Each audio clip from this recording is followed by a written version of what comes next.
Olá a todos, sou o Daniel Souza da fraglider e estou aqui com o Twistzz, jogador da FaZe. Twistzz, thank you for this interview. How are you? How are you? How are you doing? I'm doing great today. Thank you for asking. Okay, I'm going back to Antwerp. You said in Antwerp that FaZe Clan was still close to its best.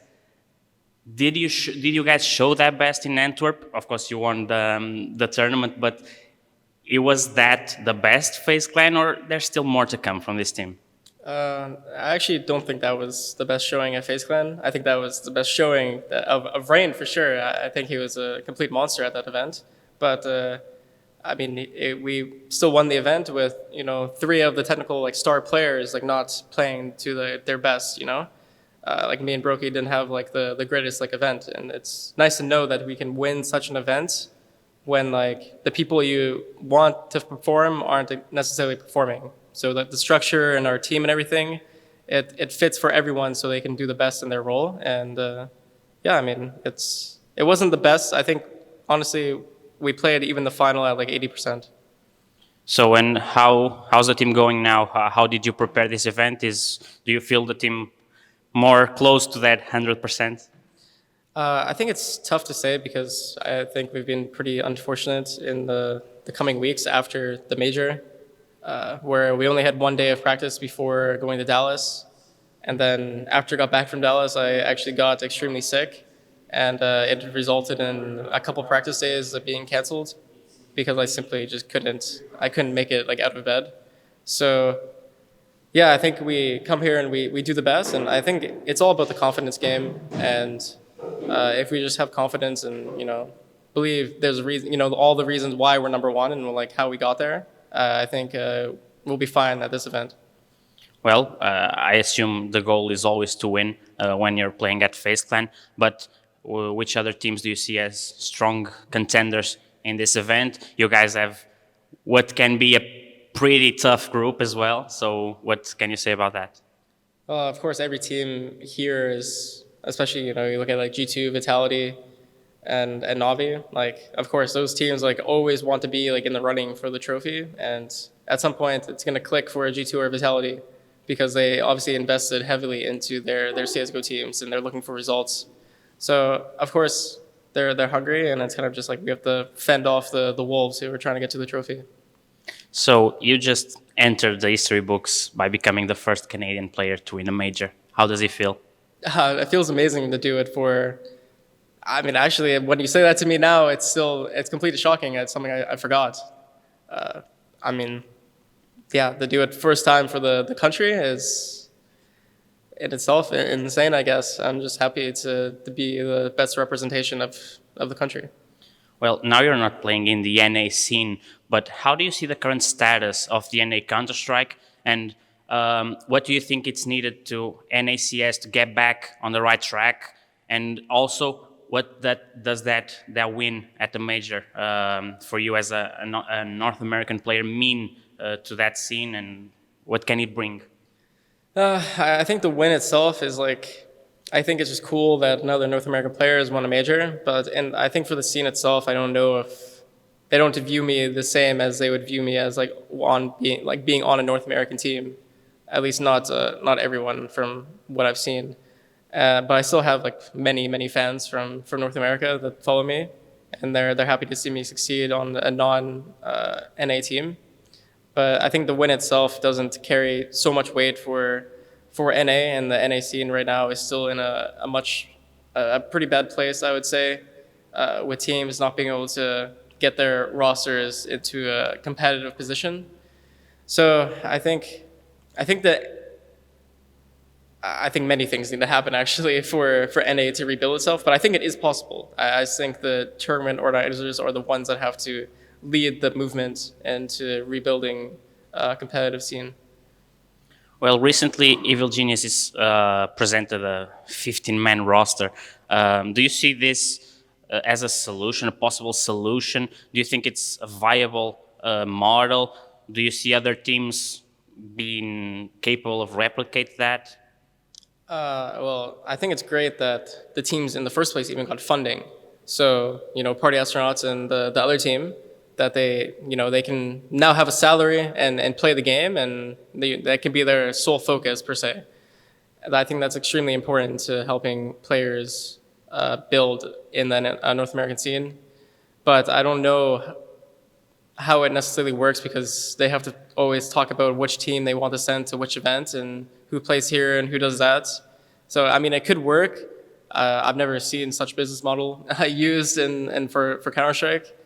And I think long term it's probably just smart for them because if one of the teams does become good, and they can just sell them, and that's why I think it's probably a mix of both. It's great, and they realize they can profit from it.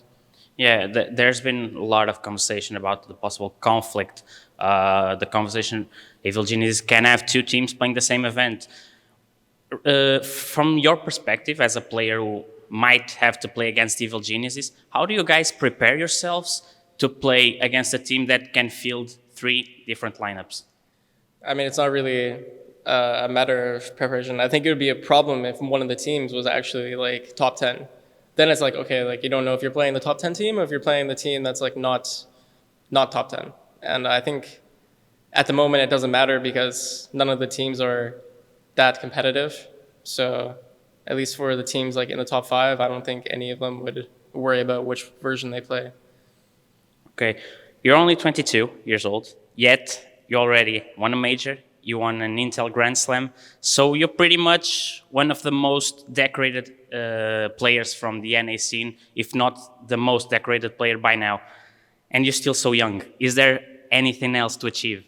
Of course, there's plenty to achieve. I mean, you have to think there's always individual goals. For instance, I've never won an event in Portugal, so it's just a goal to win an event in Portugal, Or, there's still a second Grand Slam. I could be the first player with 2.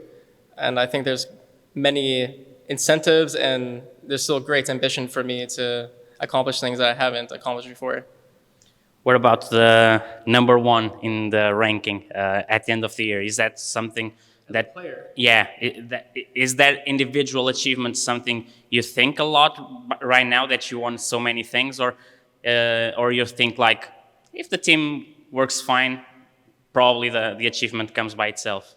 That's usually just how it goes, honestly. Like if you're playing extremely well and your team is at the top and dominating, the award that comes at the end of the year is usually just a bonus, It's just a reward for your accomplishments as an individual. So I think it's not something that I look for. I just know when the team is like doing well throughout the entire year, say if the team is like top 5 for the whole year, you're most likely going to be like in the top 20, and that's just how it is. It's like a side effect. And yeah, I mean, looking at like the top 1, I don't know. I still think it's possible for me to get there. And even this year, if I, have a dominating performance for the rest of the year. Well, I gotta ask you this: how's playing under karrigan's instructions? How's karrigan as a captain? What does he bring to this team? He tried so many times and he finally got his major win. How's playing with him? karrigan is a very special type of leader. He's very motivational. He carries so much confidence with him, and we also give confidence back to him. And I think I don't know. I think his style is very unique. And right now, since we're number 1, he's kind of in charge of like the meta, and it's cool to see like other teams are kind of trying to play similar to how we play. Like I see a lot of mirroring when like we play teams sometimes, or I just watch like Counter-Strike. I can be like, oh, like they copied like our smokes or whatever. So it's kind of like that. But for himself as a leader, I mean, he's pretty much the perfect leader. You can't really fault him in any way. There's not really any cracks in his plans. He always has a very solid game plan for us. And I think it was only a matter of time, and he just needed the right pieces to, build a major winning team. Well, let's look now at the bigger picture of CS this year. Is there any team, any player that you would have some expectations for this year and they're not up to them? Or is there any team or player that, well, is kind of surprising you in a good way of showing his development in this year? Not really for me. Nothing's like being like out of the ordinary or seemed like surprising or disappointing. since I'm not really like looking at that stuff as an individual. I'm always looking at my team and myself. So I'm not really paying attention to the outside. Of course, when players like start playing good and like it depends, right? When you're a player and like a player starts playing good, it's really only beneficial for you when they play the similar positions as you play, because then there could be something to learn from. But there's usually not much to learn from when it's just like a position that you're not playing. Say if like it's like Dexter is like a really good opper, it's like no point of me like watching him. I can't study like his gameplay at all. So it's different, and yeah, that's why it's mainly just I always just focus on myself. So, what do you know about Portugal? What do you know about the Portuguese crowd?